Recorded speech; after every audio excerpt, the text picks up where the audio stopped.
আমি মুসলিম চির রণবীর, আমি মরণকে করি না ভয়, মরলে শহীদ বাঁচলে গাজী, আমার উভয় সমান। আমার জেল যতটুকু সেল ততটুকু, বাইরে যতটুকু ভিতরে ততটুকু, জেলে যতটুকু সেলে ততটুকু, বাহিরে যতটুকু ভিতরে ততটুকু। আমি মুসলিম চির রণবীর, মরণকে করি না ভয়। জাল হক এসেছে সত্য, ওয়াজাহাকাল বাতিল চলে গেছে মিথ্যে, ইন্নাল বাতিলা নিশ্চয় মিথ্যে, কানা জাহুকা চিরদিন মিথ্যে। এবার আসলে একটু হুজুরের অবস্থা। হুজুরের অবস্থা বড় জটিল।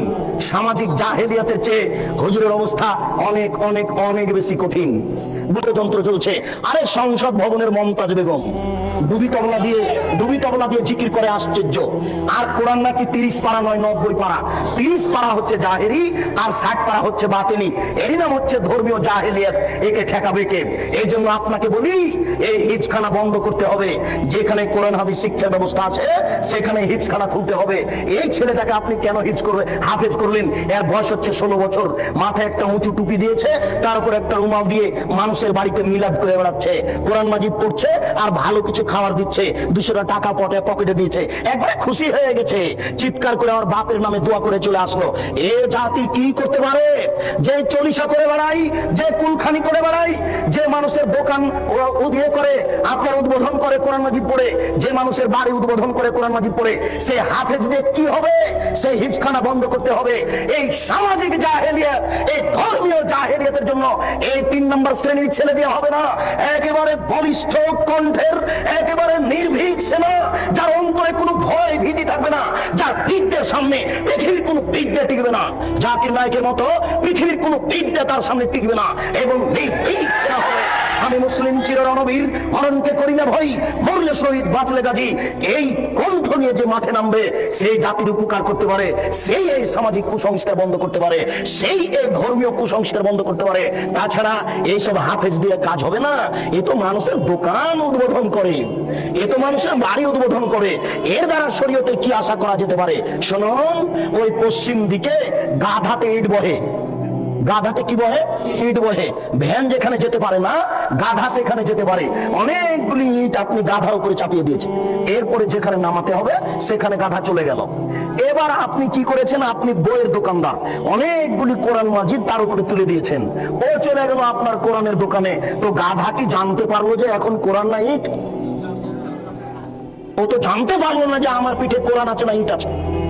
তো যেই ব্যক্তি শুধু কোরআন মুখস্থ করলো, দাওয়াত খেয়ে বেড়ালো, এ তো বুঝতে পারলো না যে কোরআন, এই কোরআনের ভিতরে আছে জাল হক এসেছে সত্য, ওয়াজাহাকাল বাতিল চলে গেছে মিথ্যে, ইন্নাল বাতিলা নিশ্চয় মিথ্যে, কানা জাহুকা।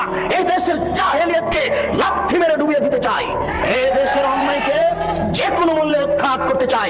আল্লাহ, তুমি বড় দয়াবান, তুমি বড় রহমান, তুমি বড় ক্ষমাশীল, তুমি বড় শক্তিশালী। তোমার শক্তির দরবারে আশাধারী হয়ে বলছি, আমি বন্ধা হলে কি হবে? আমার স্ত্রী বন্ধা হলে কি হবে? আমার বয়স 80 হয়েছে, তাতে কি হবে? আমার স্ত্রী বন্ধা হলে কি হবে? এমন একটি ছেলে তুমি দান করো, যেই ছেলে এরকম বিদ্যা অর্জন করবে এবং যে কোনো অন্যায়ের বিরুদ্ধে লড়ে করবে, জেল চুলি ফাঁসির 5 পয়সা দাম দিবে না। এরকম ছেলে একটা তোমার দরবারে দাবি রেখে সামনের দিকে আগাচ্ছি। আলেমদের অবস্থা। আনাস রাদিয়াল্লাহু তাআলা আনহু বলেন, রাসূল সাল্লাল্লাহু আলাইহি ওয়াসাল্লাম বললেন, রাআইতু লাইলাতান উসরিয়া বি, আমি এক রাতে একদা আমি নিজেকে দেখলাম জিবরাইল আমাকে উপর দিকে নিয়ে চলে যাচ্ছেন। আমাদের নবী বলছেন, জিবরাইল একদা আমাকে উপর দিকে নিয়ে চলে যাচ্ছেন। যেতে যেতে দেখি অনেক মানুষ, টুকরাজো সাফা উম্বে মাকারে জামিনান্নার, যাদের ঠোঁট এবং জিহ্বাকে আগুনের কেঁচি দিয়ে কেটে দেওয়া হচ্ছে। আমি বললাম, জিবরাইল মান হাউলাই, এরা কারা? হায় হায়, যাদের ঠোঁট এবং জিহ্বাকে আগুনের কেঁচি দিয়ে কেটে দেওয়া হচ্ছে, এরা কারা? তখন জিবরাইল আলাইহিস সালাম বললেন, হাউলাই খুতুবাউ মিন উম্মাতিক, এরা হচ্ছে আপনার উম্মতের বক্তা, যারা বক্তৃতা করে বেড়ায়, তাদের ঠোঁট এবং জিহ্বাকে আগুনের কেঁচি দিয়ে কেটে দেওয়া হচ্ছে। বারবার বলছে কোরআন শরীফ, অথচ কোরআন শরীফ হবে না, কি হবে? কোরআন মাজিদ। তাহলে বক্তা দিয়ে কি হতে পারে? কোরআন মাজিদের শেষে যে দোয়া আছে 1 পৃষ্ঠা, সেটাও মানুষ রচিত। তাহলে আলিম দিয়ে কি হতে পারে? কোরআন তেলাওয়াত শেষে সাদাকাল্লাহুল আযীম বললে এই আলেম দিয়ে কি হতে পারে? যে ব্যক্তি মানুষের মতামতকেই বলে চূড়ান্ত, সেই ব্যক্তি দিয়ে কি হতে পারে? আল্লাহ রাসূল বলছেন, আমি দুনিয়া থেকে চলে গেলাম, দুটি জিনিস রেখে গেলাম, কোরআন এবং আমার হাদিস। কি করে ব্যক্তির কথা এখানে আসতে পারে? বড় হুজুরের কথা কি করে আসতে পারে? পীর সাহেবের কথা কি করে আসতে পারে? বুজুর্গানের দিনের কথা কি করে আসতে পারে? পৃথিবীর কোন মানুষের কথা গ্রহণীয় হবে না, শুধুমাত্র একজন মানুষের কথা গ্রহণীয় হবে, যার নাম মোহাম্মদ সাল্লাল্লাহু আলাইহি সাল্লাম। তিনি বলছেন, শোনো, লাউ কানা মূসা হাইয়ান, আজ যদি মূসা আলাইহিস সালাম জীবিত হন, পীর সাহেব তো দূরের কথা, বড় হুজুর তো দূরের কথা, বুজুর্গানের দিন তো দূরের কথা, এখন যদি মূসা আলাইহিস সালাম জীবিত হন, তারাক্তুমুনি, যদি তোমরা আমাকে ছেড়ে দাও, লাত্তাবাতুমুহু, আর তোমরা যদি মূসাকে গ্রহণ করো, তাহলে তোমরা লাসলাউতুম, ভ্রান্ত হয়ে যাবে, তোমাদেরকে জাহান্নামে যেতে হবে। তোমার পীর সাহেব তো দূরের কথা, বুজুর্গানের দিন তো দূরের কথা, এখন যদি মূসা আলাইহিস সালাম জীবিত হন, মূসা, আর তোমরা যদি আমাকে ছেড়ে দিয়ে মূসাকে মানো, তাহলে তোমাদের সবাইকে জাহান্নামে যেতে হবে, কেউ টিকতে পারবে না। তাহলে আপনার পীর সাহেব, বুজুর্গানের দিন কোন ব্যক্তির এখানে প্রশ্নে আসে না, মাত্র একজন মানুষের কথা চলবে, যার নাম মোহাম্মদ সাল্লাল্লাহু আলাইহি সাল্লাম। ওসামা ইবনে যায়েদ রাদিয়াল্লাহু তাআলা আনহু বলেন, রাসূল সাল্লাল্লাহু আলাইহি সাল্লাম বলেন, ইজা ইয়াউমুল কিয়ামা বিরাজুলিন ইউলকা ফিন্নার, বিচারের মাঠে একজন লোককে নিয়ে যাওয়া হবে, এরপরে জাহান্নামে নিক্ষেপ করা হবে। তান্ডালে কাকতাবহু ফিন্নারে, সেই ব্যক্তি জাহান্নামে যাওয়ার সাথে সাথে নাড়ি ভুঁড়ি তার বের হয়ে ঝুলতে থাকবে। ওয়াথানু ফিহা কাতাহানিল হিমারে বেরাহাহু, ও তার নাড়ি ভুঁড়ির চতুর্দিকে ঘুরতে থাকবে জাহান্নামে, যেইভাবে গাধা তার রাহাটের চতুর্দিকে ঘুরতে থাকে। এই কথা আপনি ভালোভাবে বুঝতে পারবেন না। গরুর পায়ে ধান মারা দেখেছেন কি? গরু যেমন ধানের উপরে ঘুরে, ওইভাবে মাওলানা সাহেব তার নাড়ি ভুঁড়ির চতুর্দিকে ঘুরবে। ফায়াস্তামু আলাইহি আহলুন নার, জাহান্নামীরা সেখানে জমা হয়ে বলবে, মালাক, হুজুর কি খবর? হুজুর আপনার অবস্থা কেন এরূপ? তা'মুরুনা বিল মারুফ ওয়া তানহাউনা আনিল মুনকার, আপনি তো আমাদেরকে ভালো কাজের আদেশ করছিলেন, মন্দ কাজের নিষেধ করছিলেন, তা আপনি কেন জাহান্নামে? আপনার অবস্থা কেন এরূপ? তখন মাওলানা সাহেব বলবেন, কি বলি, আমরুকুম বিল মারুফ ওয়া লা আতিহি, আমি ভালো বলেছি, ভালো করিনি যে। আমি মন্দ থেকে নিষেধ করেছি আর নিজেই মন্দ করেছি। চুক্তি ছাড়া হুজুরের বক্তব্য চলে না। হুজুর বক্তব্য এখানে ঠিকই দেন, আর মেয়ে ঠিকই ঢাকা বিশ্ববিদ্যালয়ে পড়ে ফতোয়া গায়ে দিয়ে। আরে 4 মাসের চিল্লাই চলে গেছে হুজুর গো, আহাল পরিবার কার হাতে জিম্মে দিয়ে চলে গেছে। স্ত্রী ঠিকই নগ্ন হয়ে ঘুরে বেড়াচ্ছে, মেয়ে ঠিকই কলেজের মাঠে ঘুরছে, আবার উনি লন্ডনে গিয়ে তাসবিহ টিপছে। দেখেন আশ্চর্য ধর্ম। আপনি এদেশের নেতা নেত্রীর ধর্ম দেখে অবাক হচ্ছেন, আপনি দেখেন হুজুরের ধর্ম আশ্চর্য। আমরা নেতা নেত্রীর ধর্ম দেখে আশ্চর্য হই যে নেতা নেত্রী কবরের পাশে দাঁড়িয়ে হাত তুলে দোয়া করছে। আরে নেতা নেত্রী নারী পুরুষ তো আছে, হিন্দু হাত তুলে আছে। তাহলে ধর্মকে মজাক করা হচ্ছে। এটা ধর্ম কিছু না, একটা হাতের মজা, একটা নিজের ব্যাপার। ঠিক নেতা নেত্রীর যেমন নিজের ব্যাপার, এই চিল্লার হুজুরের তেমন নিজের ব্যাপার। ওইখানে গিয়ে তাসবিহ টিপে আর এইখানে মেয়ে বিশ্ববিদ্যালয়ে পড়ে। আশ্চর্য। আল্লাহ রাসূল বলছেন যে তোমার উপরে তোমার স্ত্রীর 5টা জিনিস রাখলাম। এই শোনো, তোমার উপরে তোমার স্ত্রীর 5টা জিনিস রাখলাম। 1, যে মানের খাচ্ছ সে মানের খাওয়াবা। 2, যে মানের পড়ছো সে মানের পড়বা। 3, কখনো কটু কথা বলবা না। 4, কখনো মুখের উপরে মারবা না। 5, তুমি তোমার বাড়ি ছাড়া তাকে কোথাও যেতে দিবা না, তোমার বাড়ি ছাড়া কোথাও তুমি তাকে থাকতে দিবা না। এটা স্বামী মানে ক্ষমতা। স্বামী মানে ক্ষমতা। চাচির বাড়ি যেতে পাবে না, খালার বাড়ি যেতে পাবে না, ফুফুর বাড়ি যেতে পাবে না, মায়ের বাড়ি যেতে পাবে না। যেতেই যদি হয় তাহলে 3 দিনের বেশি থাকতে পাবে না। 3 দিন থাকলে আপনাকে সাথে থাকতে হবে। 3 দিনের বেশি থাকলে সাদকা হয়ে যাচ্ছে, ওটা আপনাকে খরচ দিতে হবে, টাকা আপনাকে দিতে হবে। 3 দিনের পরে যেটা আপনার শ্বশুর বাড়িতে খাবে ওটা সাদকা, অতএব 3 দিনের পরে চলবে না। মেহমানি 3 দিনের বেশি চলে না। শুনুন, আপনার বাড়ি ছাড়া আপনার স্ত্রী কোথাও থাকতে পারে না। তো বাজারে আছে যে আপনি মরেছেন এই জন্য, আপনার বড় ছেলে মারা গেছে এই জন্য আপনার স্ত্রী বাজারে আছে। বাজারে যাবে কেন? ও তো নারী, ও তো বাড়ির জিনিস। ওকে আল্লাহ রাসূল ঘেরে রাখতে বলছেন, ওকে আল্লাহ রাসূল ঢেকে রাখতে বলছেন, ওকে আল্লাহ বাড়িতে থাকতে বলছেন। আল্লাহ তাআলা বলছেন, ওয়াকারনা ফি বুয়ুতিকুন্না ওয়ালা তাবাররাজনা তাবারুজাল জাহিলিয়াতিল উলা, হে মুসলিম মহিলা তোমরা বাড়িতে থাকো। বন্যতার যুগে, বর্বরতার যুগে, অসভ্যতার যুগে নারীরা যেভাবে প্রদর্শনী দিয়ে চলতো সেইভাবে তোমরা চলো না। এটাই হচ্ছে বন্যতা, এটাই হচ্ছে বর্বরতা, এটাই হচ্ছে অসভ্যতা। অতএব আপনি বাড়ি রেখে কোথায় যাবেন? পাঁচটা জিনিস আপনার উপরে জরুরি জিম্মেদারি। আপনি বাড়ি থেকে চলে যাচ্ছেন, এটা হচ্ছে আলেম মানুষ হিসেবে আপনার একটা দুর্গতি আসার প্রমাণ। শুনুন, আবু হুরায়রা রাদিয়াল্লাহু তাআলা আনহু বলেন, অন্য এক বর্ণনায় সামরা ইবনে জুনদুব রাদিয়াল্লাহু তাআলা আনহু বলেন, আল্লাহর নবী বলছেন, আমার দুই হাত ধরে জিবরাইল এবং মিকাইল টেনে নিয়ে যেতে লাগলেন। যেতে যেতে দেখি একটা লোক এইভাবে চিঠে শুয়ে রয়েছে, পাশে একটা লোক দাঁড়িয়ে আছে, তার হাতে একটা বড় পাথর রয়েছে। দেখো বেইরাসাউ, এই পাথর দিয়ে তার মাথাকে ভেঙে চৌচির করে দিচ্ছে। ভাইজা যারা বাহু কাদা দাহাল হাজারো ফান্তালাকে এলাইহে, মারার সাথে সাথে মাথা ফেটে একবারে চৌচির হয়ে যাচ্ছে, আর পাথরটা ছিটকে দূরে চলে যাচ্ছে। এই লোকটি আবার পাথর আনতে যাচ্ছে, পাথর আনতে না আনতেই মাথা ঠিক হয়ে গেছে, আবার মারে, আবার চৌচির হয়, পাথর দূরে চলে যায়। আল্লাহ রাসূল বললেন, জিবরাইল, মা হাজা, একই দৃশ্য, একে যার মাথাকে এভাবে চৌচির করে দেওয়া হচ্ছে, ফাটিয়ে দেওয়া হচ্ছে। তখন জিবরাইল বললেন, হো আলেম, উনি হচ্ছেন মাওলানা মানুষ, কোরআন হাদিস জানতেন, কিন্তু সে অনুযায়ী চলতেন না, এই জন্য তার মাথাকে ভেঙে চৌচির করে দেওয়া হচ্ছে। পৃথিবীর কোন পাপীকে মেরে তার মাথা ফাটিয়ে দেওয়া হবে না। পৃথিবীর কোন পাপীর এই ঠোঁট এবং জিহ্বা আগুনের কেচি দিয়ে কেটে নেওয়া হবে না। পৃথিবীর কোন পাপীর ঠোঁট এবং জিহ্বাকে আগুনের কেচি দিয়ে কেটে দেওয়া হবে না। পৃথিবীর কোন পাপীর মাথাকে এই পাথর দিয়ে ফাটিয়ে দেওয়া হবে না, চৌচির করে দেওয়া হবে না। এটা হচ্ছে শুধু হুজুরের কাজ। শুনুন, রাসূল সাল্লাল্লাহু আলাইহি সাল্লাম বলছেন, একুনু মিন বাদি আইম্মা, আমার পরে কতগুলি আলেম ওলামা আসবে, আমার পরে কতগুলি আলেম ওলামা আসবে, আমার পরে কতগুলি আলেম ওলামা আসবে, ইস্তান্নুনা বিগাইরি সুন্নতি, যারা আমার সুন্নাত ছেড়ে দিয়ে অন্য সুন্নাত গ্রহণ করে বলবে এটাই রাসূলের সুন্নাত। যারা আমার সুন্নাত ছেড়ে দিয়ে অন্য সুন্নাত গ্রহণ করে বলবে এটাই রাসূলের সুন্নাত। আশ্চর্য, আল্লাহ রাসূল 23 বছর জীবনে, আল্লাহ রাসূল 23 বছর জীবনে, আল্লাহ রাসূল 23 বছর জীবনে কয়েক হাজার ওয়াক্ত নামাজ পড়িয়েছেন। কোন একদিন ইকামতের পরে না বলে নামাজ শুরু করেছেন, কিছু না বলে নামাজ শুরু করেছেন, এটা জীবনেও ঘটেনি। তিনি আগে বলেছেন, সাউসুফুফাকুম, কাতার সোজা করুন, ওয়াতারাসু, প্রাচীরের মতো হয়ে দাঁড়ান, শুদ্ধু খেলালাকুম, তোমাদের আপনাদের ফাঁকা বন্ধ করুন। ওই যে আমি দেখতে পাচ্ছি, ওই যে দুইজনের ফাঁকা দিয়ে শয়তান ছাগলের বাচ্চার মতো প্রবেশ করছে, ওই যে আমি দেখতে পাচ্ছি দুইজনের ফাঁকা দিয়ে শয়তান ছাগলের বাচ্চার মতো প্রবেশ করছে। আপনারা দুইজনের ফাঁকা বন্ধ করুন, প্রাচীরের মতো হয়ে দাঁড়ান, কাতার সোজা করুন। মান সাদ্দা ফুরজাতান বানাল্লাহু লাহু বাইতান ফিল জান্নাহ, কেউ যদি দুইজনের ফাঁকা বন্ধ করে তাহলে আল্লাহ তার জন্য জান্নাতে ঘর বানাবেন, তাহলে আল্লাহ তার জন্য জান্নাতে ঘর বানাবেন। চলেন আপনাকে মাদারটেক বাজারে দুই একটা মসজিদে দেখাই, দুইজন দাঁড়িয়ে আছে, দুইজনের মাঝে আরো দুইজন ধরবে। চলেন আপনাকে বাইতুল মুকাররমে দেখাই, কোন কোন জায়গাতে দুইজনের মাঝে আরো 10 জন ধরবে। ওইদিকে ইমাম সাহেব এই ইমামের জায়গাতে আসতেই বলছে যে কাতার সোজা করুন।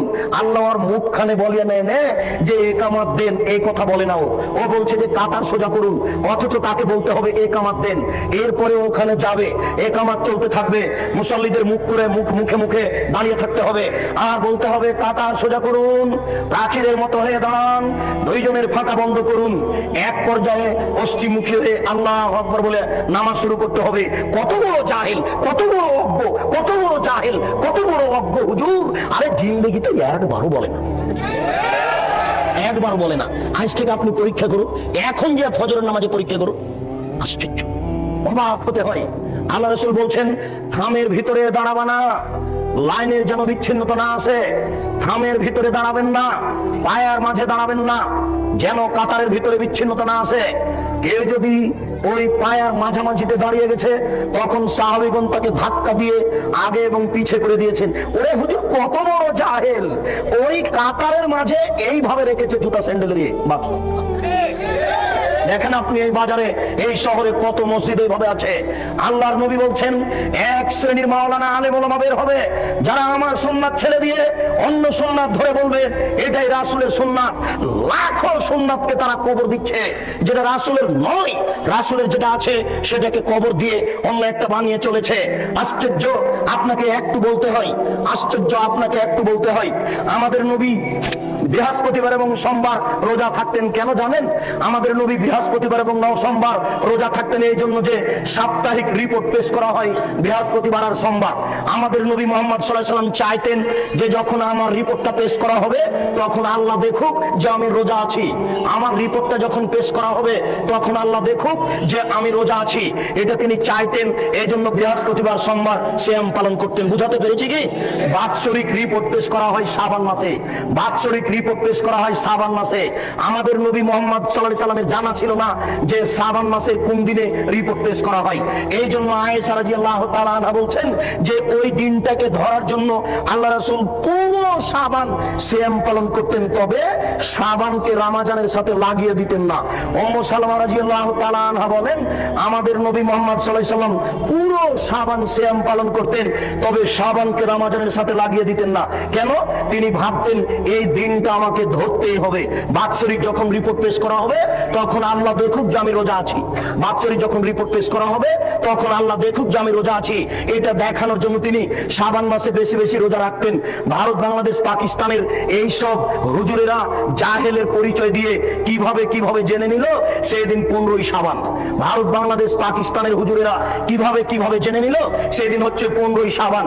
তাই তারা কলকারখানা, অফিস, আদালত, কোর্ট কাচারি, শিক্ষা প্রতিষ্ঠান বন্ধ করে রাতে গোসল করে আতর গোলাপ মেখে দিনে রোজা থাকে। অসম্ভব হতে পারে না। আল্লাহ রাসূল বললেন আমার সুন্নাত ছেড়ে দিয়ে তারা অন্য সুন্নাতকে ধরে বলবে এটাই রাসূলের সুন্নাত। প্রায় পুরো শাবান সিয়াম পালন করা হচ্ছে রাসূলের সুন্নাত, আর একদিন সিয়াম পালন করা হচ্ছে ভারতের সুন্নাত, মানুষের সুন্নাত। 27শে রজব কোরআন মাজিদ নাজিল হয়েছে, আল্লাহ রাসূল গেছিলেন মেরাজে। এই কথার ভিত্তিতে মেরাজের দিন রোজা রাখতে হবে এটা মিথ্যে। কোরআন মাজিদের আয়াত পেশ করা হচ্ছে মিলাদের জন্য 4টে। আল্লাহ মিলাদ করেছেন, নবী মিলাদ করেছেন, সাহাবীগণ মিলাদ করেছেন। কত বড় ডাহা মিথ্যে কথা সাহাবীদের উপরে। এগুলো সব বাতেনি কোরআন, এগুলো হচ্ছে বাতেনি বানাওয়াট কথা। অসম্ভব হতে পারে না। শুনুন, 27শে রজব রোজা হতে পারে না, 15ই শাবান রোজা হতে পারে না। এইগুলি হচ্ছে রাসূলের সুন্নাতকে ছেড়ে দিয়ে অন্য সুন্নাত গ্রহণ করা, রাসূলের আদর্শকে ছেড়ে দিয়ে অন্য আদর্শ গ্রহণ করা। তাই রাসূল সাল্লাল্লাহু আলাইহি সাল্লাম বলছেন ফীহিম রিজালুন, এই আলেমদের মধ্যে কতগুলি আলেম হবে কুলুবুহুম কুলুবুশ শায়াতিন, শায়াতিন ফি জুসমান ইনসিন, এদের অন্তর হবে শয়তানের অন্তর, এদের দেখতে লাগবে মানুষ। এদের অন্তর হবে শয়তানের অন্তর, এদের দেখতে লাগবে মানুষ। এদের অন্তর হবে শয়তানের অন্তর, এদের দেখতে লাগবে মানুষ। আল্লাহর রাসূল এক শ্রেণীর আলেমকে শয়তান বললেন।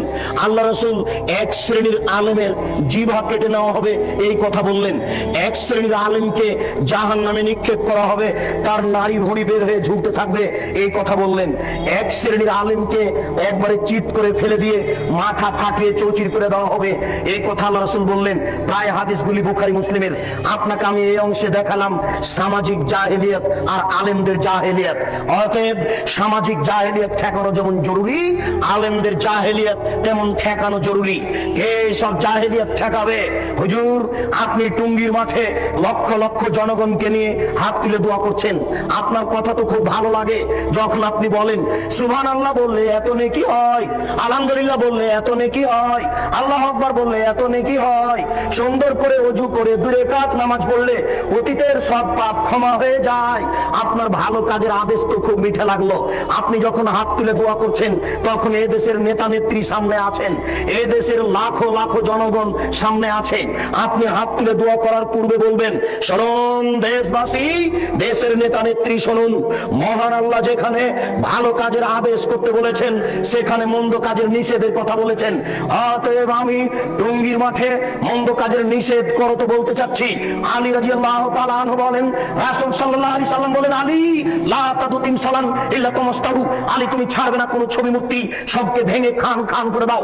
ওলা কাবরান মুশরিফান ইল্লা সাইতাহু, ছাড়বে না তুমি উঁচু কবর, সবকে ভেঙে সমান করে দাও। অতএব আমি হাত তুলে দোয়া করার পূর্বে মন্দ কাজের নিষেধ করো তো বলতে চাচ্ছি 24 ঘন্টার মধ্যে বাংলাদেশে যত উঁচু কবর রয়েছে, শাহজালাল সিলেটি, শাহপরান, গোলাপ শাহের মাজার আর আপনার শাহ নিয়ামতুল্লাহ কবর আর যত উঁচু কবর আছে সবকে ভেঙে দিতে হবে। এই দেশে যত ছবি মূর্তি আছে 24 ঘন্টার মধ্যে সবকে ভেঙে দিতে হবে, মন্দ কাজের নিষেধ। শুনুন দেশবাসী, দেশের নেতা নেত্রী, আমি হাত তুলে দোয়া করার পূর্বে মন্দ কাজের নিষেধ করতে বলতে চাই। টাঙ্গাইলের পতিতালয় বন্ধ করতে হবে, ফরিদপুরের পতিতালয় বন্ধ করতে হবে। বাংলাদেশের মাটিতে 24 ঘন্টার মধ্যে যত পতিতালয় রয়েছে সব বন্ধ করতে হবে। আমি মন্দ কাজের নিষেধ করতে বলতে চাচ্ছি, বাংলাদেশে যত ব্যাংকিং ব্যবস্থা রয়েছে 24 ঘন্টার মধ্যেই সুদী ব্যাংকিং ব্যবস্থা বন্ধ করতে হবে। হুজুর, মন্দ কাজের নিষেধ পান না খুঁজে? ভালো কাজের আদেশ তো সহজেই করা যায়। সুবহানাল্লাহ বললে এত নেকি হয়, আলহামদুলিল্লাহ বললে এত নেকি হয়, আল্লাহু আকবার বললে এত নেকি হয়। সুন্দর করে ওযু করে 2 রাকাত নামাজ পড়লে অতীতের পাপ ক্ষমা হয়ে যায়। ভালো কাজের আদেশ করা সহজ, মন্দ কাজের আদেশ করা সহজ নয়, মন্দ কাজের নিষেধ করা সহজ নয়। এই জন্য লোকমান হাকিম তার ছেলেকে বলছেন, আব্বু ওয়া'মুর বিল মারুফ ওয়া নাহি আনিল মুনকার, বেটা ভালো কাজের আদেশ করো, মন্দ কাজের নিষেধ করো। বেটা মন্দ কাজের নিষেধ করলে জেল সুলি ফাঁসি হবে, ওই সময়তে ধৈর্য ধারণ করিও। মন্দ কাজের নিষেধ করলে জেল সুলি ফাঁসি হবে, মন্দ কাজের নিষেধ করলে ধৈর্য ধারণ করিও। ইমাম আবু হানিফার ইতিহাস পড়ে শেষ করলেন, ইমাম আহমদ ইবনে হাম্বলের রাহিমাহুল্লাহর ইতিহাস পড়ে শেষ করলেন, কিন্তু তার চরিত্র, তার দাম্ভিকতা, সাহসতা নিজের ভিতরে নিয়ে আসার চেষ্টা করলেন না। শুনুন দেশবাসী, একটা কথা মনে রাখবেন, মহান আল্লাহ বলেন, ইয়া আইয়ুহাল্লাযীনা আমানু আতিউল্লাহ ওয়া আতিউর রাসূল ওয়া লা তুবতিলু আমালাকুম, হে পৃথিবীর বিশ্বাসীগণ, তোমরা আল্লাহকে মান্য করো, রাসূলের আনুগত্য করো, তোমাদের আমল বাতিল করো না। শুনুন উপস্থিত বৈঠকের দিনী মুসলিম ভাই বোন, আল্লাহ তাআলা 1 নম্বর আয়াতে বলেছেন, আল্লাহকে মান্য করুন, রাসূলের আনুগত্য করুন, তোমাদের আমল বাতিল করো না। আল্লাহ তাআলা বলেন, আল্লাহকে মান্য করা মানে শিরক করা যাবে না, রাসূলের আনুগত্য মানে কোনো বেদাত কাজ করা যাবে না। মানুষ যদি আল্লাহকে মান্য না করে শিরক করে, মানুষ যদি রাসূলের আনুগত্য না করে বিদআত করে, তাহলে তার আমল বাতিল হবে। শিরক করলে অতীতের নেকি নষ্ট হয়ে যায়, আল্লাহকে অপমান করা হয়, আল্লাহকে হেয় তুচ্ছ করা হয়। শিরক করলে অতীতের নেকি নষ্ট হয়ে যায়, আল্লাহকে অপমান করা হয়, আল্লাহকে হেয় তুচ্ছ করা হয়।